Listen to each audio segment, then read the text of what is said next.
Hello guys, welcome back in our YouTube channel commerce with Sanjeev sir. Guys, आज हम लोग आपके साथ में डिस्कस करेंगे कि जो बीकॉम का सेकेंड सेमेस्टर में फाइनेंशियल अकाउंटिंग है उसको किस तरह से हम तैयार करें और कौन कौन से चैप्टर्स हैं उनके बारे में आज बेसिक नॉलेज हम आपके लिए इस वीडियो में दे देते हैं, जिससे जब आपके हाथ में पेपर आए तो कोई भी ऐसा टॉपिक नहीं होगा जो पहले से सुना हुआ नहीं होगा। जी हाँ, तो पूरे आपके सिलेबस के लिए हम एक बार इस तरह से डिस्कस कर देते हैं जिससे सारे चैप्टर्स के बारे में आपको बेसिक जानकारी मिल जाए। तो आइए शुरू करते हैं। देखिए, ये जो सिलेबस है हमने दो पार्ट में, इससे पहले वाली वीडियो में बताया कि हमने ये दो पार्ट में क्यों बांटा, क्योंकि ये अकाउंटिंग बेस्ड चैप्टर हैं जो अकाउंटिंग पर डिपेंड करते हैं और ये वो चैप्टर हैं जो हमारे बीकॉम के लिए अकाउंटिंग सीखने के लिए मेन इधर रखे गए। तो यहां पर मैं बता दूं कि किराया क्रय पद्धति क्या होता है। देखो, यहां पर मैं बता दूं, किराया क्रय पद्धति एक ऐसी प्रणाली है, एक ऐसा सिस्टम है जिसमें हमें कोई वस्तु अगर किसी से परचेज करना है तो क्या करेंगे कि हम वो वस्तु परचेज कर लेंगे, उसका भुगतान हम किस्तों में करेंगे। लेकिन अगर वो खरीदने के बाद कुछ दिन हमने यूज किया और उसके बाद अगर हमको अच्छी नहीं लगती है, हम उसको तुरंत वापस कर देंगे।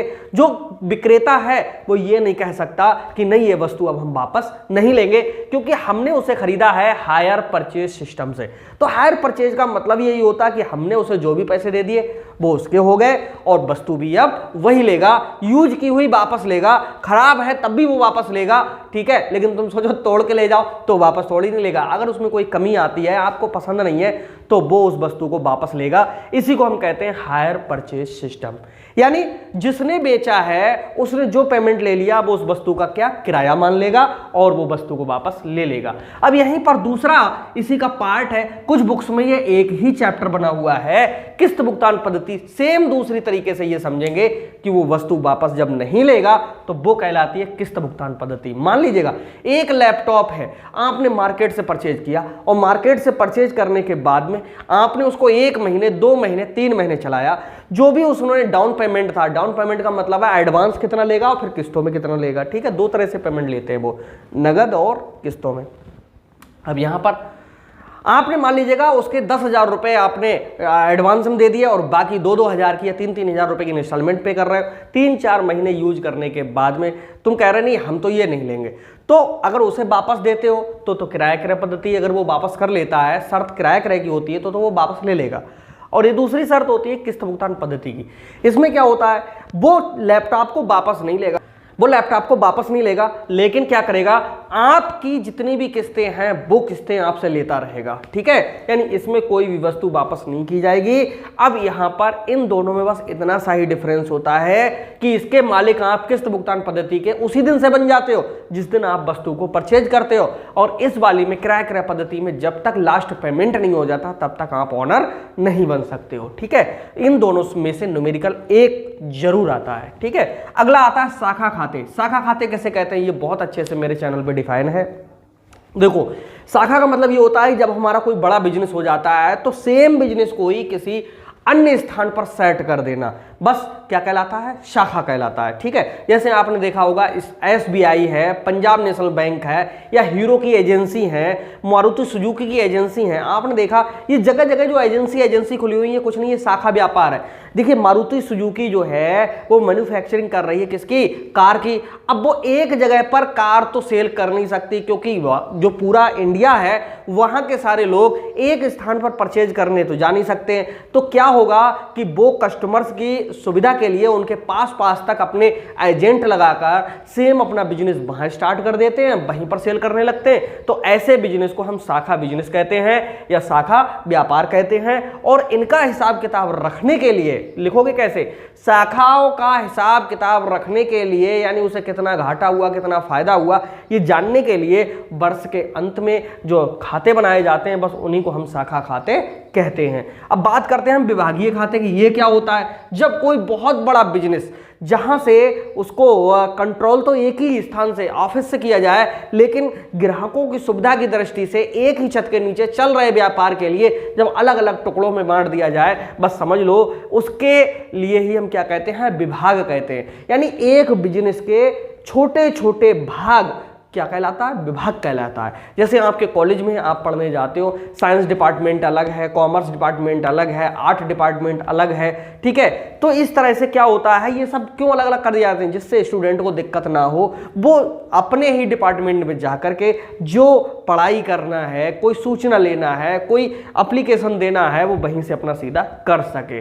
नेक्स्ट है अधिकार शुल्क खाते। देखिए अधिकार शुल्क रॉयल्टी जिसे कहते हैं, ये क्या होता है, मान लीजिएगा कि कोई भी संपत्ति पर जो अधिकार होता है वो हमेशा स्वामी का होता है, लेकिन वो चाहता है कि कुछ दिनों के लिए वो जो संपत्ति है किसी अन्य व्यक्ति को प्रयोग करने के लिए दे दे, या किसी अन्य व्यक्ति के द्वारा उसका यूटिलाइज किया जा सके, अधिकार उस पर लिया जा सके। तो इसी के लिए जो शुल्क दिया जाता है वही हमारा क्या कहलाता है, अधिकार शुल्क। अधिकार शुल्क और किराए में थोड़ा सा अंतर होता है, ये समझना बहुत जरूरी है। जब ये चैप्टर पढ़ाएंगे तो बिल्कुल क्लियर कर देंगे, ठीक है। अच्छा क्या अंतर होता है ये भी मैं यहीं पर बता दूं। देखो अधिकार शुल्क में सिर्फ अधिकार, यहां पर क्या होता है, जैसे मान लीजिएगा कि कोई एक रूम है, उस रूम में मान लीजिएगा कि आप रहने चले जाओ, ठीक है, तो वहां पर आप उसका इस्तेमाल करोगे, तो उसमें क्या है कि मालिक यूज नहीं कर सकता है, तो उसने अपना क्या दे दिया, अधिकार दे दिया। लेकिन आप सोचो कि उसमें तोड़फोड़ कर लेंगे, नहीं कर सकते हो, तो ये क्या है, आपका स्वामित्व नहीं है, सिर्फ यूज करने का क्या मिल गया, आपको एक अधिकार मिल गया।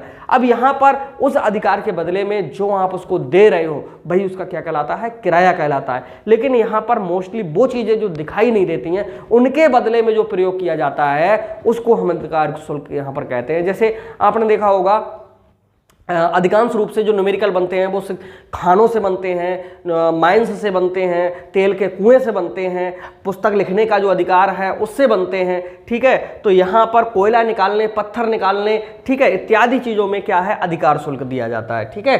यहाँ पर किराए की हम बात करेंगे तो किराया क्या चीज़ होता है, मान लीजिए कोई मशीन है, हमें यूज करनी थी लेकिन हमने क्या है दूसरे को दे दी, ठीक, तो उसके बदले के में जो हमें मिल रहा है वहाँ पर क्या कहलाता है, किराया कहलाता है। यानी मशीन भी सुरक्षित और उसके साथ साथ में उसका प्रयोग जो दूसरा कर रहा है उसके बदले क्या देगा, वो रेंट देगा। दिवालिया खाते किसे कहते हैं, जब कोई व्यक्ति अपने जो दायित्व हैं उनका भुगतान करने में असमर्थ हो जाता है, यानी जिसकी संपत्तियां कम, कर्जे अधिक हो जाते हैं, ऐसी कंडीशन में वो न्यायालय को प्रार्थना पत्र देता है कि भाई मैं अपना कर्जा चुकाने में बिल्कुल असमर्थ हूं और मुझे इस कर्जे से मुक्त कर दिया जाए। तो न्यायालय क्या करता है, उसकी जांच पड़ताल करता है, जांच पड़ताल करने के बाद में उसकी जितनी संपत्तियां वो जब्त कर लेता है, उस व्यक्ति को मुक्त कर देता है। तो इसके संबंध में जो उसकी संपत्तियां हैं, दायित्व हैं, उनके संबंध में निस्तारण करने हेतु जो खाते बनाए जाते हैं बस उसी को हम दिवालिया खाते कहते हैं, ठीक है। समुद्री यात्रा खाते, समुद्र में जो जहाज चलते हैं, एक स्थान से दूसरे स्थान तक माल ला रहे हैं, ले जा रहे हैं, उसके लिए पूरा हिसाब किताब बनाना कि क्या लॉस हुआ, क्या प्रॉफिट हुआ, कितनी कमीशन हुई, इसके लिए जो खाते बनाए जाते हैं उन्हें हम समुद्री यात्रा खाते कहते हैं। लेकिन यहाँ पर थोड़ी सी जानकारी दे दूं, कुछ यूनिवर्सिटीज ने यहाँ पर एक दो चैप्टर्स को सिलेबस में कम कर दिया है। कौन सा चैप्टर नहीं है वो आपको नहीं पढ़ना है, ओके, क्योंकि ये वीडियो पूरी इंडिया के जितने भी स्टूडेंट हैं वो देख सकते हैं, अलग अलग यूनिवर्सिटीज हैं। तो एक आध देखिए, ऊपर के तो सारे चैप्टर्स हैं, ये नीचे के जो 2-3 चैप्टर्स हैं इनमें से हो सकता है आपकी यूनिवर्सिटी ने एक आध चैप्टर हटाया हो, क्योंकि सिलेबस बहुत हो जा रहा है, ठीक है। यहां पर हम बात करेंगे अकाउंटिंग बेस्ड चैप्टर्स की। देखिए कौन कौन से अकाउंटिंग बेस्ड चैप्टर, सबसे पहला जो चैप्टर है लेखांकन का अर्थ, अवधारणा, सिद्धांत। क्या होता है लेखांकन, देखो जब हम बिजनेस कर रहे हैं तो बहुत सारे लेन देन होते हैं, और जो लेन देन हो रहे होते हैं उनका हिसाब किताब रखने के लिए एक क्या होता है, सिस्टम अपनाया जाता है, और उस सिस्टम के अनुसार ही उनको व्यवस्थित किया जाता है जिससे कोई ना कोई रिजल्ट निकाला जा सके। इसी को हम क्या कहते हैं, लेखांकन कहते हैं। लेखांकन का मतलब है लिखना, और ऐसे लिखना जो रूल्स और रेगुलेशंस को फॉलो करता हो। अब धारणाएं का हम मतलब होता है सीधे सोच से, कॉन्सेप्ट्स क्या होते हैं, जैसे प्राचीन समय से कुछ बातें ऐसी हैं जो चली आ रही हैं और वो वास्तव में सत्य हैं, जिनको अधिकांश लोग स्वीकार करते हैं, उनको हम क्या कहते हैं, कॉमर्स में अवधारणाएं। मुद्रा मापन की अवधारणा इंपॉर्टेंट है, क्यों है, क्योंकि इसमें वही अकाउंटिंग में वही मदें लिखी जाएंगी जिनका हम रुपया पैसा में मापन कर सकते हैं, ओके। जिनको हम रुपए पैसे में नहीं माप सकते हैं उनका लेखांकन यहाँ पर अकाउंटिंग में नहीं होता है। जैसे कोई बिजनेस बहुत ज़्यादा ग्रो कर रहा है तो समझ लो कहीं ना कहीं मैनेजर की देन है, ठीक, मैनेजर ने ऐसे उसको मैनेज किया है जहाँ से उसके लिए सीधा सीधा प्रॉफिट बढ़ता हुआ चला जा रहा है, ठीक है। सिद्धांत, बिजनेस करने में बहुत सारे ऐसे सिद्धांत यूज किए जाते हैं जिनके बेस पे ही, जिनको फॉलो करते हुए बिजनेस में आगे बढ़ा जाता है। तो ये यहाँ से एक लॉन्ग क्वेश्चन 100% मिलता है। और यहाँ पर क्या थ्योरी में मिलेगा, और यहाँ पर कुछ बुक्स में क्या होगा कि 2-3 चैप्टर्स इसके बना दिए गए, लेकिन कोई नहीं आएगा, एक ही लॉन्ग क्वेश्चन और 100% आता है, थ्योरी का आता है। लेखांकन मानक अकाउंटिंग स्टैंडर्ड है, यानी ये क्या है, देखिए हर व्यक्ति कहीं अलग अलग लेखा कर बैठे, ठीक है। तो क्या हुआ, जो हमारे एक्सपर्ट हैं उन्होंने कुछ नियम और सिद्धांत फिक्स कर दिए। इंडिया में अगर रहोगे या इंटरनेशनल रूप से अगर अकाउंटिंग कर रहे हो तो कुछ रूल्स और रेगुलेशंस ऐसे हैं जो फिक्स कर दिए गए कि उन्हीं के बेस में आप लेखा करोगे, बस उन्हीं के लिए हम लेखांकन मानक कहते हैं, ठीक है। अगला है दोहरा लेखा प्रणाली। कोई भी लेन देन है उसको 2 पक्ष होते हैं, एक क्रेता और दूसरा विक्रेता, एक डेबिट दूसरा क्रेडिट, एक सेवा लेने वाला एक सेवा देने वाला, ओके। तो इसके जो जन्मदाता है लूकास पैसियोली है, जिन्होंने डबल एंट्री सिस्टम के लिए जन्म दिया। बहुत ही विख्यात प्रसिद्ध प्रणाली है दोहरा लेखा प्रणाली। इससे क्या होगा कि लॉन्ग क्वेश्चन तो नहीं आना चाहिए, शॉर्ट क्वेश्चन आ सकता है, क्योंकि लॉन्ग क्वेश्चन 11th में आता है, बीकॉम में इतना नहीं। रोज नामचा जल जिसे कहते हैं, ठीक है, जल की उत्पत्ति जोड़ शब्द से हुई है, जो कि लैटिन भाषा की हुई, जिसका मतलब होता है डेली या डे बुक से।